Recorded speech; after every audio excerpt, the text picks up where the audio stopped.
And Dana, I guess your company, because I know, is it Dana's Desk or what is okay. Cute. Just Yes. wanted So to my make sure I parent was getting it company, right. Okay. Dana's Desk was what started it all, and Okay. then the others came underneath the umbrella, basically. Okay. Yep. Smart. Cool. Okay. Hey Jabbers, today we have Dana from Dana's Desk on our episode.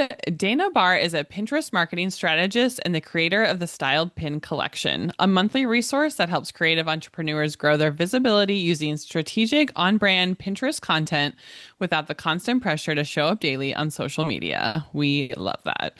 With a background in both wedding industry marketing and content strategy, Dana specializes in helping service-based business owners turn their offers into evergreen traffic and lead generation machines using Pinterest as a visual search engine. Her approach focuses on sustainability, simplicity, and showing up in ways that feel aligned, not exhausting.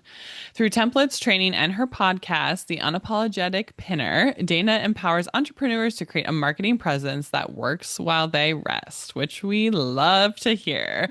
Welcome, Dana. Thank you. I'm super excited to be here. Yeah, we're excited to chat with you.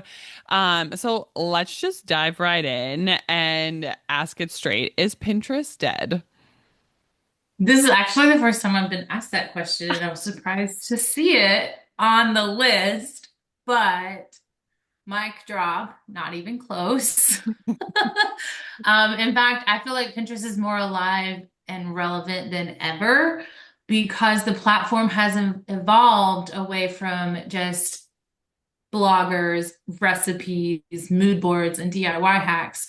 In 2024 and going into 2025, Pinterest is a very powerful visual search engine where people go with the intent to plan and purchase, not just be entertained, but they're there intently looking for inspiration, education, or a solution to whatever pain point they may have.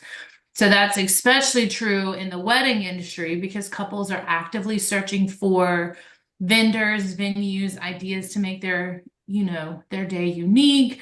So if you're not showing up on Pinterest, you're missing out on warm leads who are already in that decision-making mode because that's why they're there. That's good to hear. It's not dead anymore. Thank It's goodness, because it's I spent a lot of evolved, I time. guess. Yeah, it's evolved a lot from what people probably our age know used to know Pinterest as, if they're not still on it. I was like an OG when you had to request to get on the platform. Yay. I remember getting the approval, like I can start making stuff. It Well, was and like great. back in the day, it was about quantity versus quality, right? Like we Mhm. remember like we had to pin 50 pins, every day. And it was just always because that's how you got people to come to your stuff. But now I feel, and correct me if I'm wrong, but like it's about quantity quality. We want to Yeah. have things that are maybe more keyword specific or the imagery is exactly what our people are looking for. And so you're maybe taking more time creating these pins, would you say? Yes. So you're focused more instead of how you search, your ideal audience searches. And so you really dive into the client avatar of your ideal person and how do they look for solutions or inspiration. And it could be a variety of different ways because you could have three different people with the same pain point, but they're going to use three different unique searches to get there. And so you really have to dive into that data and like personification of how are they going to find you, even though they all need to go to the same place to work with you, to learn from you. And then visuals are huge. And I like it because it's one of the few platforms where you do not get dinged for having a link in the copy because Yes. that's what it's for. So the more credible and high quality links that you lead someone to, the more they're going to boost your content. Whereas Okay. everywhere else is the opposite. I Yeah. love that. Very, very true. So let's talk specifically maybe wedding industry, since that's the majority of our audience. You mentioned it a little bit earlier, but let's dig deeper into this. Like, why do you think Pinterest is still such a powerful tool and probably underrated for a lot of people, but specifically for wedding marketing in 2025? My favorite reason is the fact that Pinterest is evergreen. Mm. So unlike TikTok, Instagram, or any other social media platform where your content disappears in 24 to 72 hours, or if you're even on like Twitter, X, whatever it's called, that's 7 minutes and then you have to have a new post. A single well-optimized pin can generate traffic for months or even years. It meets people at the top of their funnel while they're dreaming and planning. They probably don't even have a ring on their finger yet, but also leads them toward taking action like booking a consult or downloading a guide or anything else that you're wanting to promote. Plus, for those that may be on the more introvert side of things, it's an introvert friendly platform. Ooh, that's You don't have true. to dance or go live or share Yeah. your breakfast of the day to build visibility, which I also enjoy. So true. Yes. I don't think I ever got into dancing. First of all, I'm not good at it, but also I remember when those came out and I loved watching people dance on social media, but I was like, you couldn't pay me. Like, I will never. And I think that's where I really turned to Pinterest more, like you said. And I'm not an introverted person, but I loved the platform because to me, it's like, it's not random luck that you're going to get um like action on your Pinterest. It's proven, like if you are hitting the right keywords, if you are showing imagery that is targeting your target audience, like you're going to get success on Pinterest. It's there's a strategy to it, it's not just luck. Correct. Speaking of strategies, what would you say, I guess wedding pros might be missing from seeing results on Pinterest? Because I think a lot of wedding pros are on there. Granted, not everybody has like a robust system set up, but what would you suggest are some essential things that are missing from strategies for wedding professionals?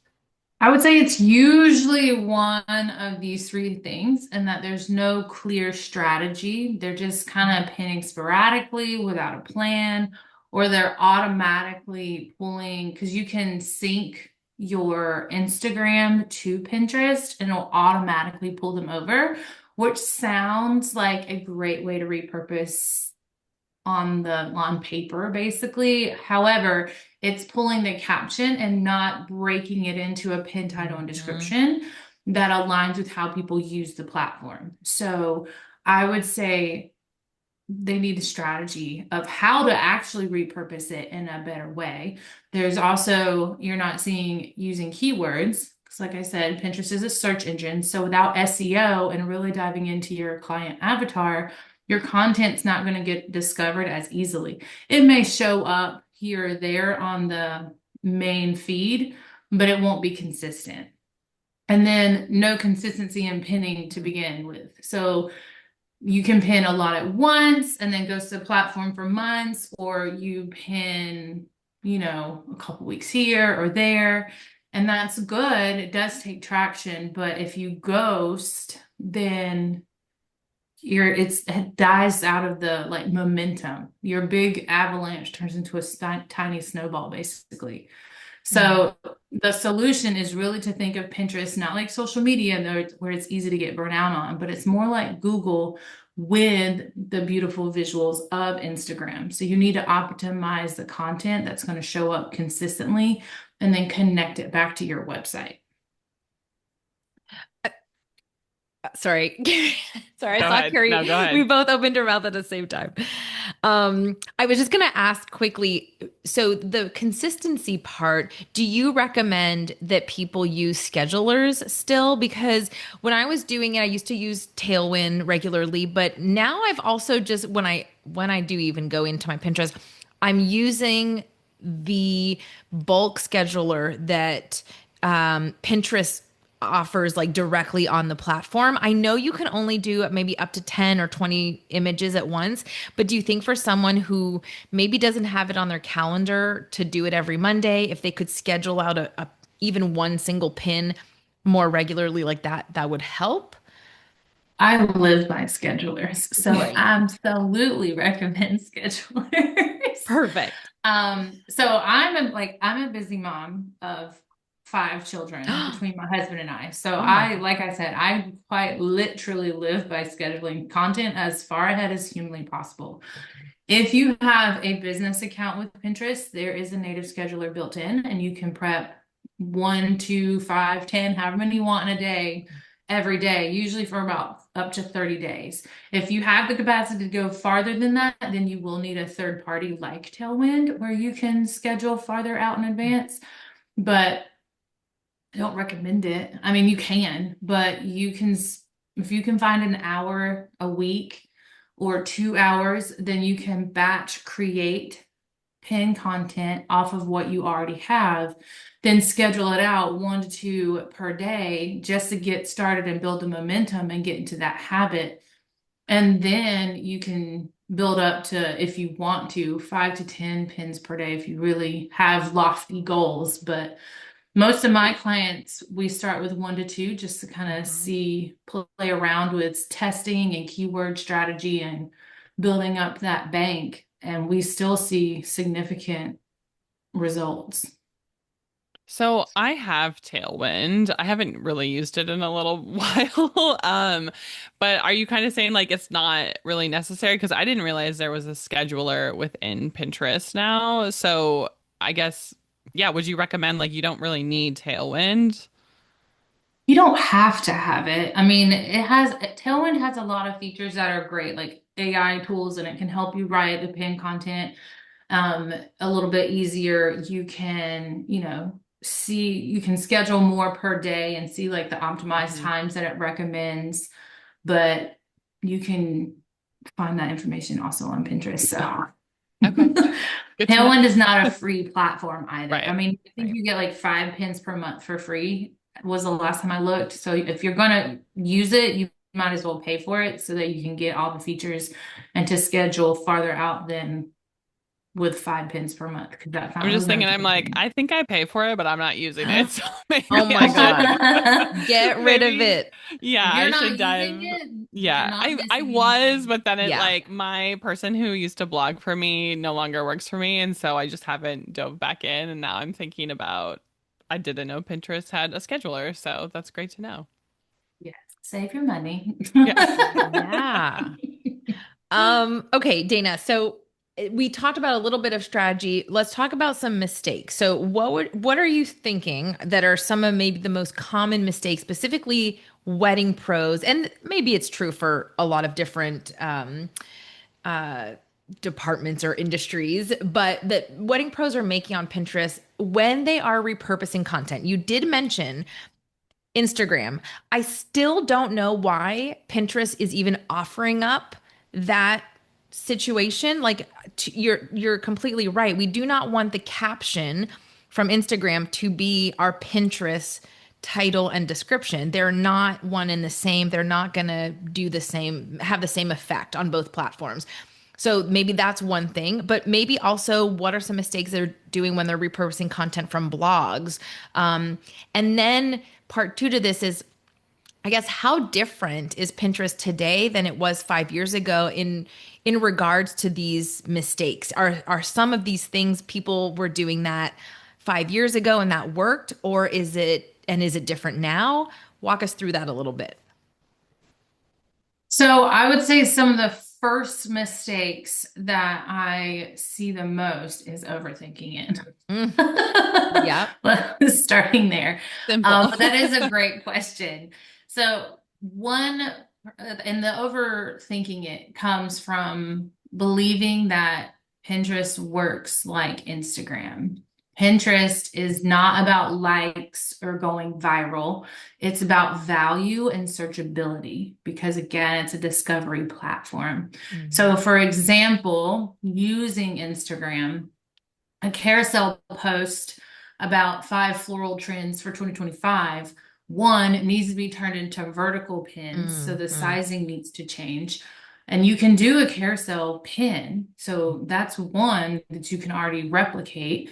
But then you can take each one of those 5 topics or tips, and each one then can become its own pin as well, with all now 6 of those pins being sent to the blog post or that Instagram post where you probably have some trigger word that mini chat funnel is tied to. And so now you're almost hacking the algorithm of 48 hours because now you have it tied to a searchability platform in 6 pins. I would say they forget to add keywords to the image text and the pin Hmm. description, again, increasing the searchability. And then I think too often I see people are linking to their homepage instead of a specific blog post Yes. or landing page for a special offer or the Instagram post, like I mentioned. I feel like that one is definitely underutilized because I'm all about hacking an algorithm. So I don't have to be on it all the time. And if I can have that traffic coming and I have that one workflow, then it's great. So Pinterest today prioritizes relevance and fresh content. I mean, you'll see some people want to tell you to pin 50 times a day, and that's Oh. great, but you still need a strategy behind it so that it's not overwhelming and you're not just pinning for the sake of pinning, like the priority is shifted. It's not like you said, it's not just volume, it's relevance, fresh content. So searching with intent. So it's going to penalize you for spamming or over repetitive pinning. Yeah. So even that has changed. So I always recommend diversifying your links. If you are pinning 3 to 4 or 5 times a day, then you need to have 3 to 4 to 5 different links going to Okay. different places, but maybe they're all to the end result. You're just creating different touch points. So that Instagram post probably has a gallery on your website. It probably has a blog post. So I would do all three of those talking about the same thing. Ooh, okay. That's interesting. So really, because is Pinterest going to see, even though the pins are different and we were to use the same link, is it feeling that that's a little spammy by using the same link all the time? Yes, so it can, from what I've gathered, it will like your stuff will still get seen, but it won't be pushed out as much because it does Okay. seem like it's been spam blast posted on there because it's all the same length within like a certain time frame, basically. Okay. So I have two questions to that because so when I used to blog regularly, right, we would take all of those photos, put them in Tailwind, and I'm pretty sure all of those were just linking back to that blog. I guess what is sort of that time frame, or Mhm. should multiple of those photos be directing back to like maybe the blog or the contact page or somewhere else on my site? I guess where is sort of that cutoff point of like where do you diversify if you are sharing like a bunch of photos from a blog? That So makes a sense. fresh, I think so. A fresh pin just it can be as simple as it could be the same image, but you're moving the text overlay around it. Like if it's at the top for one pin, you can Mm, duplicate it and then move it to the bottom if it looks good. And then that's a second fresh pin, even though it's the same image. Or you can keep the text at the top and replace the image. Now that's a fresh pin. It's just very small tweaks huh. that what is considered a fresh, optimized pin, basically. Okay. So, yeah, I guess I mean, should people not be like when you do blog a wedding for anyone in the industry, should they not be sharing all of those photos? Because sometimes those galleries are a little bit larger on a blog post. Should all of those photos not be going to Pinterest and it's just like a few of them? I would use as many as you have. Okay.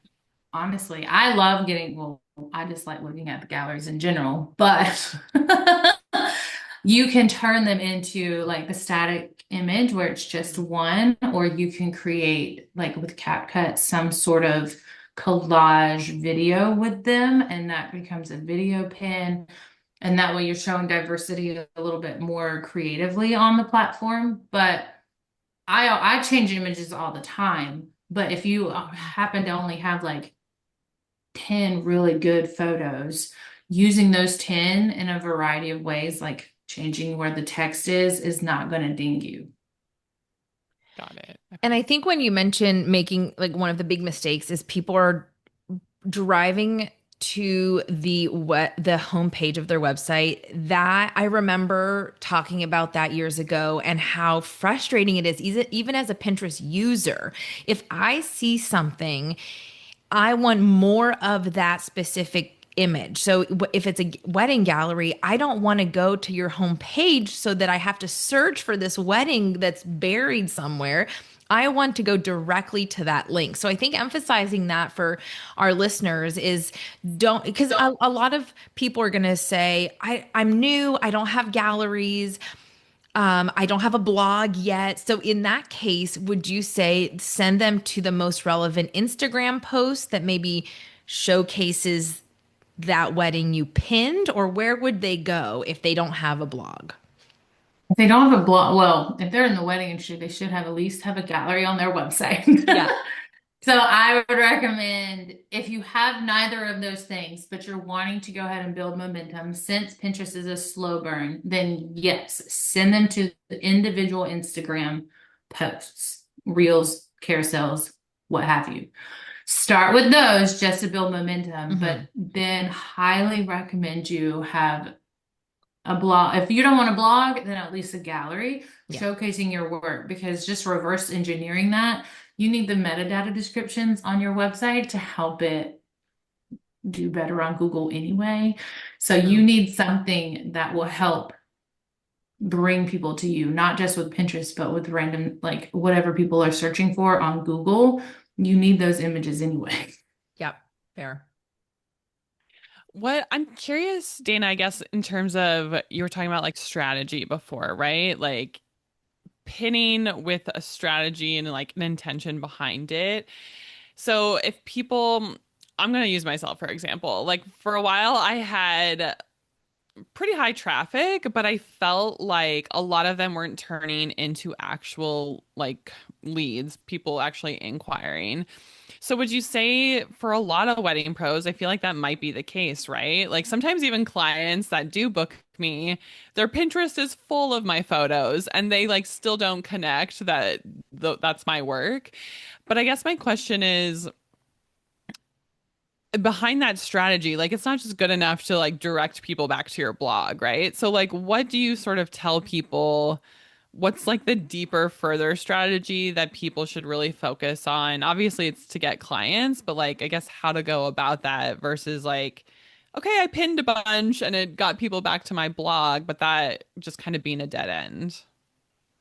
Because I dive into a variety of different ways. So if you're linking back to a gallery, we'll start with that one. I would have a um, some sort of call. Well, every page should have a call to action, regardless. So if it's a gallery, it could be to book a call with you. It could be to, oh, do you love this style? Here's a like a style guide lead magnet to put them on your email list. Like that's two ways to do it, tied directly to that one wedding gallery. If it's a blog, that kind of similar. Now you can have like a pop-up window once they scroll down so far, like 50% of the page or something, that pops up and leads them to a lead magnet to continue nurturing that relationship. They like the blog enough to go down. Now add them to your newsletter list or invite them to follow you on Instagram or wherever it is that you're going to be next, and then link to other blogs so that they stay on your website a little bit longer and like nurture that a little more organically of getting to know you. I do use AI tools for that. When I have a blog, I'll say, hey, here's the rest of my blog content. How can I, create a backlink to another blog and let it help use its magic when it's not so obvious. But everything should have a call to action of booking a call, following you somewhere, getting on your email list, buying a low ticket, high value offer, something so that they can organically build that know, like, trust factor. I really need to write this fact down, but it was a Google marketing, like how many touch points. It's up to like 12 or 14 touch points across 4 platforms and up to like so many hours of ingesting your content. And I can't remember what that number is, but that thinking about it sounds overwhelming, but if you really break Mhm. that down, because even me, I was like, oh my gosh, how do Yeah, I get you're to like, four oh. platforms? But if they find you on Pinterest, you're going to lead them to your website. Through the website, you're going to lead them to your email list. From your email list, you can lead them to your Instagram or your Shopify or your something else, your Etsy store. And now that's 6 touch points that you just naturally flowed them through, all off of one piece of content that you put on Pinterest. Crazy. I love that advice. I feel like that's really great, like a good step for people to take, like a call to action, like putting a pop-up box on your blog, or because like a lot of people have it on their homepage, but I feel like that small next little touch point is so helpful for people to sort of make sure that those people are taking it a step further with them.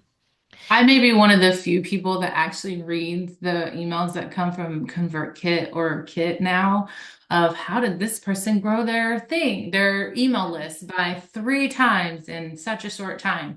And that was one of the suggestions. And I was like, I don't necessarily want to know email marketing, but I know I want my clients to map out ways to grow their audience without being on social media all the time. So if it's as simple as doing a pop-up on a blog, we're going to recommend it. We're going to test it. We're going to see if it works. And I was Yeah. gonna say, Carrie, this is a good reminder because sometimes we're afraid to show up and we're like, are we spamming people with our Hmm. promo? Like, only probably 3% of the people see it, the first story that we post. And then so then we do an email, you know? So this is a good reminder for us, if anything, that it is okay to show the same message on different platforms because only a tiny percentage of people will see that and connect with us. And I also want to mention something that Sarah Dunn, shout out to Sarah Does SEO because she's our queen of all things blogging. But something that she told me recently is that every blog post should also reintroduce yourself, especially if they're coming from Pinterest, because on, like you said, Carrie, they didn't know they saved your work. They loved your work. They somehow ended back up on your blog, but they maybe aren't putting two and two together quite yet. And so at the start of every blog post, Sarah says, to just make sure you remind them who you are and why you are an expert at this topic. And so I started going back in old blog posts and just being like, you know, as an experienced wedding planner in Colorado, this is why I suggest blah, blah, blah. And just, it doesn't have to be like, hi, my name is Gabby. I've been da, da, da, da, da. But just a quick little a couple lines or something that reminds them like, oh, she is a wedding planner. I'm not on a photographer's website. I'm not on a florist website. I am in fact on a wedding planner's website. Um, and I found that to be true in as I use Pinterest myself and I land on someone's website. I'm like, oh, I loved the image you posted, but who are you? And why, how did I get here? Yeah. So it was just a good reminder. And of course, like Dana said, call to action, like 1000%. And will everybody click to schedule a call? No. But hey, it just takes one to get that. So, Dana, what would you say is sort of the best way to make a pin stand out on Pinterest? So a few things. I like to keep it simple, so it will be never more than 2 or 3 suggestions. Love that. But vertical format. So ideally it's the 1000 by 1500 pixels. Bold, clear text overlays that highlight a benefit or a hook, very similar to like a reel or a TikTok video where you have that text and it hooks their attention to stay long enough to probably read your captions at the bottom as you're talking. But if using that clear text overlay and then consistent branding, this is probably the biggest one to me is your fonts, colors, logo placement, all of that helps build brand recognition over time. Nike is probably the one that I use the most. Like you can't see a swoop, doesn't matter what color it's in, you know that's a Nike swoop. And so when you're leading people to other platforms, you want them to easily recognize who you are. And I think that also affects your conversion rate. Because if you have really great content on Pinterest and they're clicking through, that's the goal. But if they get to a website and it doesn't look like what they pinned or thought they were getting to, they're not going to book a call. They're not going to buy it. They're not going to do anything. They're going to hit the X button and move on to something else because they're going to think they landed somewhere they weren't supposed to. And the same thing goes with Instagram, Facebook, and wherever else you are. You want that consistency so that no matter where they land, like, oh yeah, I remember that. I remember Dana and her Pinterest knowledge, like that's the small tweaks that we need to like focus on. So, and then obviously we're in the wedding industry, visuals are important. So high quality imagery that aligns with your ideal client. So if you mainly work with DIY or budget brides, you don't want that luxury level. I mean, within reason, but they're gonna already assume that's out of their budget, Mm-hmm. And if you're trying to attract a luxury couple, then your images have to be spot on. A lot of details, bright and airy. That way they can see it, envision it, and like, that's exactly what I want my wedding day to look like. So that's really great advice. I think with that, how important like are keywords and SEO on Pinterest, and what should wedding pros really be thinking about when they're writing the pin titles and descriptions with that? So Pinterest visuals are important and probably like first visual to make sure you have them. But keywords are absolutely essential because that's how your content is going to get discovered. Every pin, title, description, board, and even your profile bio should include relevant search terms that your audience is going to actually be typing out. So not just wedding color palette ideas, but more like modern boho wedding photography in North Carolina. So if Pinterest doesn't know what your content is about, it can't show it to the right people. It really can't show it to anyone. So keywords are important. This is like a random question, but you mentioned obviously correct visuals and keywords to attract the right client. A lot of wedding pros, we have gone through many iterations of our business. We started with one vibe, rustic mason jars and burlap, and then we all evolved over time. And we are now, targeting something that's not that. But there are still couples out there who want burlap and mason jars, and we love that for them. But we don't want to do that. And so, what do we do with that old content? Are we archiving the boards? Are we deleting? Are we not caring about it? And so be it, they'll just land on our website and they'll realize, oh, that's not for me anymore. Is it messing up our data? We're like, oh, we're getting so much traffic to our website, and we're all realizing, oh, it's for the wrong pins. We don't want that audience. So like, what do you do with old stuff? I would look at it and audit it really closely. So does it still reflect the kind of client that you want to attract, the style that you design, the services that you now offer? Because yes, we all evolve. I've worked with clients who are going from that mid-tier to ultra luxury. And so I do recommend you archive boards that are no longer relevant or aligned with your business. This hides them from public view, but it doesn't really delete the data that you need when creating new content.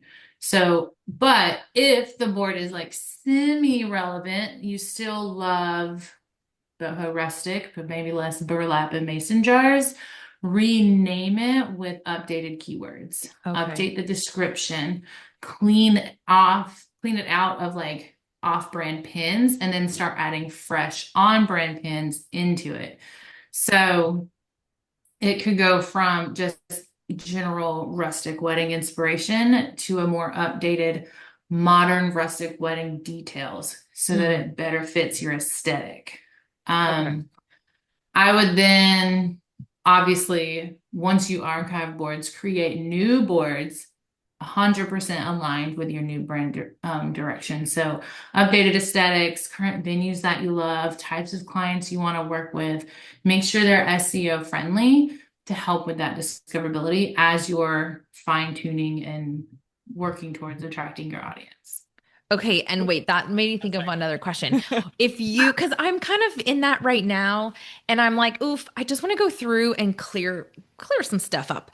Um, if I'm starting a new board, are we pinning other people's things or are we just pinning our own stuff? And is there any value in pinning? I understand it's not going to drive traffic to our website because we're pinning their stuff. But let's say Kari has a wedding that I absolutely love and it's aligned with my audience too. And I pin a couple of her photos to help create this like more complete vision in my board. Is that a yes, or is that like, don't even waste your time? It's not helpful. I say yes. So I recommend an 80-20 split. So 80% should be your own curated content leading to your offers and things. I do think when you're pinning your own content, if you collaborated with someone, especially with wedding pros and all the vendors, if they have a Pinterest account, you should tag them in that photo, even though it leads to your Instagram or your service guide or the gallery, the blog, the wherever, tag that vendor. Cool. I Because didn't it know we just could do then that. takes them. You can do that. Okay, this is good to And know. then 20% would be other people's content that aligns with your services. So if you're a planner, Mm, I wouldn't pin some other planner stuff, but I would pin the photographer, videographer, content creators, florist, calligrapher, transportation, which is not as often, but it does happen. Like I'm like, I don't all think of I know. those. I don't know any transportation company that has a Pinterest, but like, let us know Let's if you go. Yeah. do. We I will think you support you. should, but that's just Yeah. Oh, me. 100%. That's hilarious. Only because that does help, that's just going to help the algorithm know who you are trying to attract and put you in front of Totally. more people because, oh, you're tied to wedding florists. Well, when someone looks up florists and you tag them in your content, now you're going to pop up in that search a little bit better. Yeah.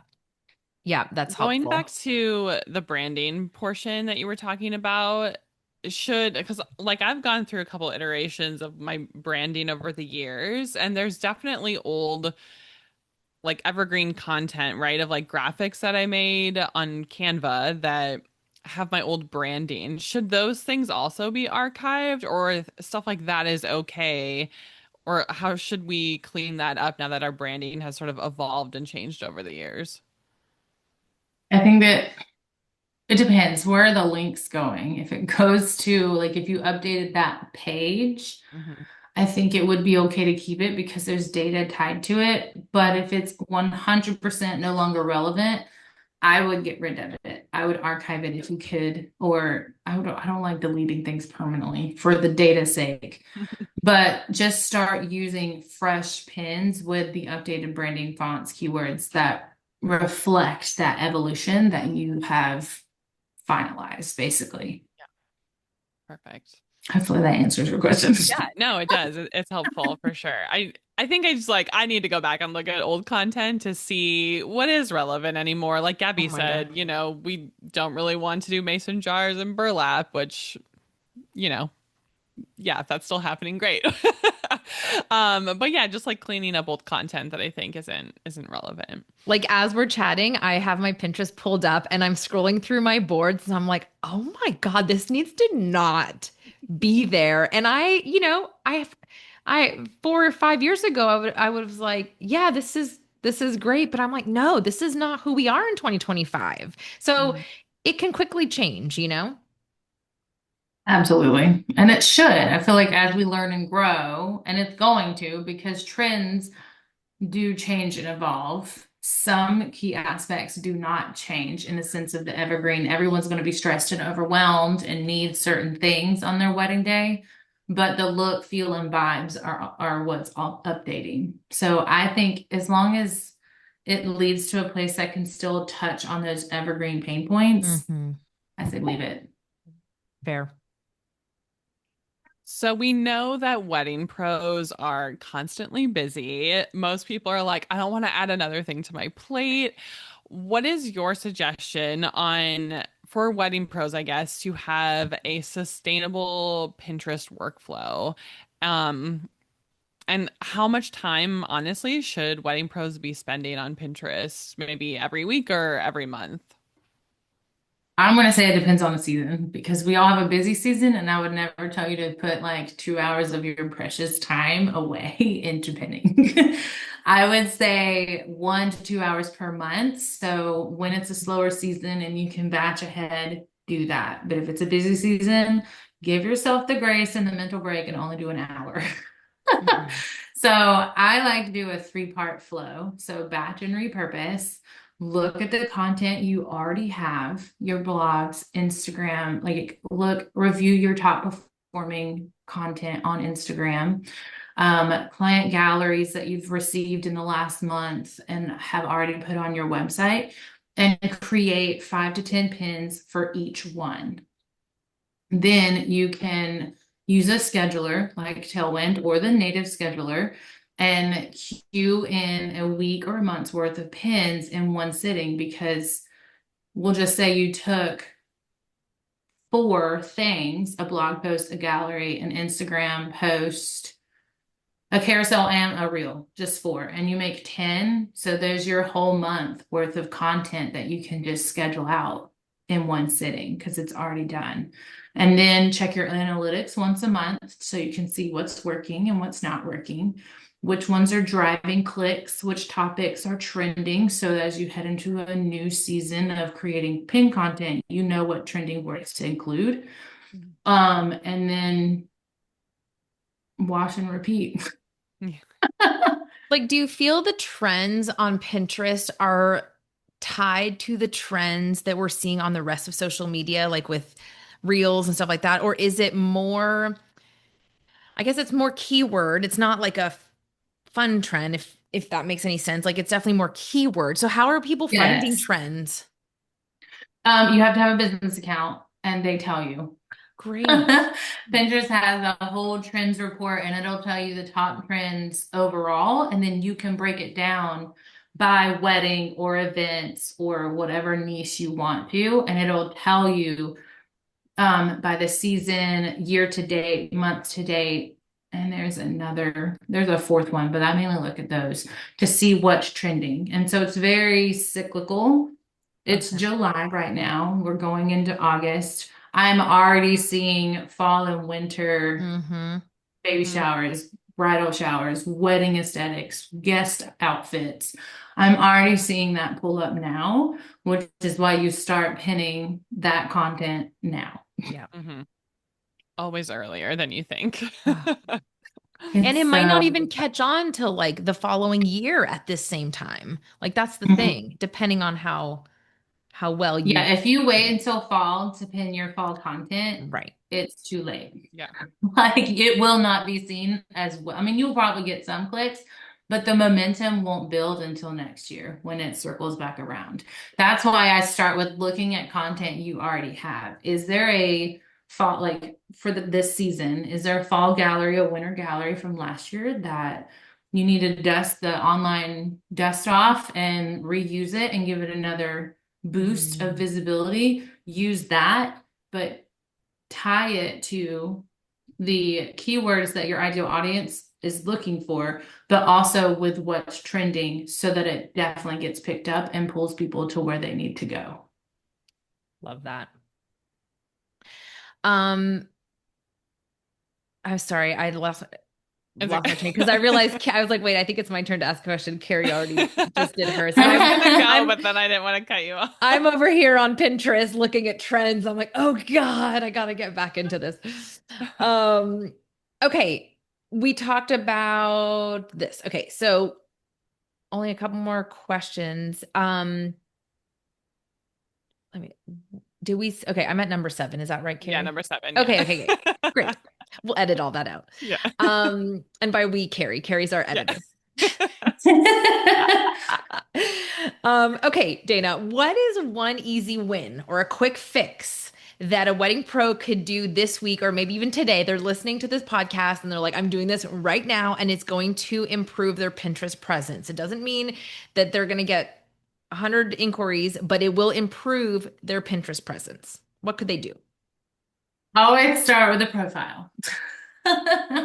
Update your profile with keywords that your dream clients are searching for. And then look at boards. Identify your top 3 boards and update those as well. So for example, if you just have a random board that's like my work or my weddings, change it to what it's more about, like romantic wedding venues in Charleston. That alone can make your profile more searchable, which also means more clickable. They'll want to go and learn more. Okay, love that. So another question with that. So back in the day, I'd say maybe 5 years ago, we were talking about, a lot of people were saying put some type of URL in your profile description, like a freebie or something to try to get them on. Now, that being said, it never became clickable. You always would have to highlight it and put it in your search bar, in your Google bar or whatever browser. I was like, what's the word? We're so tech savvy. We're so tech savvy. Browser. Are people still doing that? Is like nobody cares? What's the deal? What are we putting in our profile description? Who you are, who you serve, and why you do what you do, like those things. And you can add a link now. When you go into your settings, it asks for your website link, and you can click on it. And then in the settings, you can also, almost like the Facebook pixel, whatever, you can better track your traffic by putting some sort of pixel of who clicks to your website from Pinterest versus somewhere else. Ooh, that's good to know. Okay, I'm gonna have to look into that. And they have really great tutorials on how to do that. Oh, even better. I'm also not tech savvy. Gabby's Perfect. updating her Pinterest as we speak. No, I am. It's on. It's happening. I love that you're able to pay attention to both things. Yeah, I know. I'm impressed. Barely. Dana, as we wrap up, do you have a fun success story or someone that you've worked with that you've seen big results from just implementing your strategies? I'm my own success story. Yeah. Ooh, tell us. And then I do have a wedding planner client who is also a success story. But I started my journey as a virtual assistant and business manager for for Pinterest, for wedding planners. All my words are coming together. Because I was a wedding planner, and obviously events went up in smoke, and it was way more stressful for me to find childcare for, at the time, my 3 children, because I was a single mom, then going and handling the pandemic level wedding. So I was like, we cannot do this. I'm going to support wedding professionals from the comfort of my home and not have to deal with finding childcare, because no one obviously wanted to do it for obvious reasons. So I already knew the industry. So I was like, I know how to make your timeline. I know what your inbox needs to look like. I know how to talk to vendors versus how to talk to clients. Like, that training doesn't have to happen.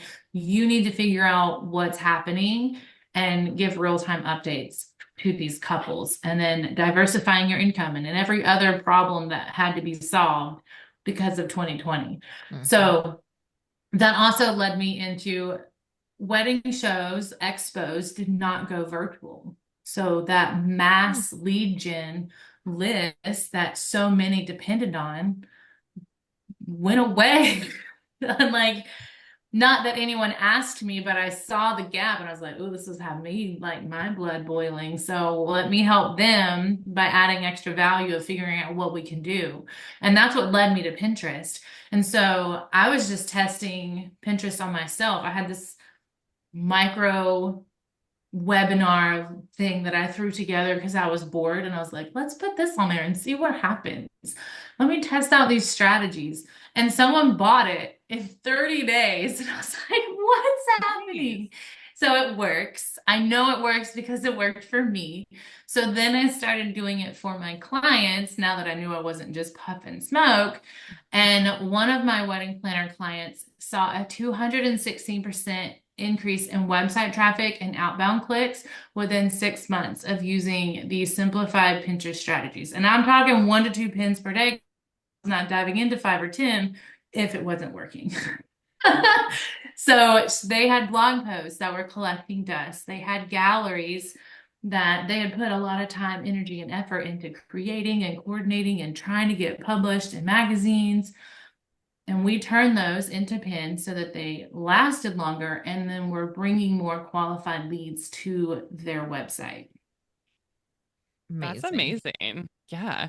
I feel like Gabby and I have interviewed a lot of people who are like, yeah, COVID, and I just decided to pivot my business. And now it's like they're in a totally different direction. And it's so fun to see, I guess, what people used to do. And it's just like COVID changed the trajectory of their Hmm. business and it just like blew up. And I think that's like so fun to witness. Yeah, I had no interest in being a like full-time entrepreneur. I was just like side hustle queen, and then it just grew on its own to where I quit my job and I do this full time. That's amazing. Yeah. Incredible. Well, Dana, how can wedding pros find you and work with you? What's the best way to connect? So you can find me at ddvirtualmanagement.com. And if you want to work with me and just test the waters of Pinterest, you can grab my plug and play templates for Pinterest. It's called the Styled Pin Collection. It is also located on my website. But it's a monthly Canva template subscription built specifically for wedding pros so that they can really showcase their work in a non so stressful, feels like one more thing on their to-do list way. No, wedding pros have no time for anything They anymore. do So not. we're outsourcing everything at this point. Outsourcing and simplifying. Yes, yes. Well, thank you so much, Dana. This was an amazing conversation. I think Pinterest is on people's radar always, but it's nice to have refreshers on like, it's not as scary, it's not as daunting. We can do it. And if we can't handle it, we have people like you that we can work with to make it all happen. Absolutely. Well, Dabbers, thanks so much for tuning in to another episode. We will catch you guys in 2 weeks. Bye. Bye. Oh, I didn't really do a big, I do we usually do more? We say more in our outro? No, that was Maybe good. that's about it.